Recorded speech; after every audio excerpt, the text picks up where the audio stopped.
ڕێز لە ئافرەتێ بێتە گرتن چکو ئافرەتێکی هەر دایکۆمەرووی و هەم ڕێز لێ بێتە گرتن کی ئەگەر ڕێز دایکیەوە تەگرتن ڕێز نیشتیمانە مرویش تێتە گرتن ئاخا مروی تێتە گرتن دائما تبي كنترول السخو كي برامبر آفرت دا يعني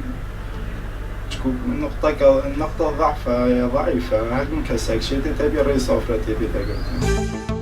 لنا كردا وكديار بو هميشة پیاسالیاریەک هەر هەبووە بەڵام بە خۆشحاڵی و گەنجەکانی ئێستامان بەهۆی تێکەڵاوبوونیان لەگەڵ کولتوری ئەوروپا چ لە ڕێگەی ئەوەی کە لە وڵاتەکەیە بژین یاوەخۆ لە ڕێگەی تۆڕە کۆمەڵایەتیەکانەوە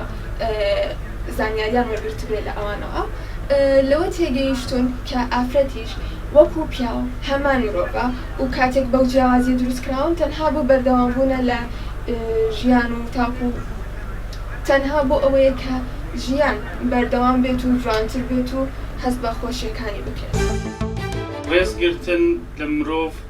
پەیوەندی بەوە نییە کە پیاو بێ یا ژن بێ.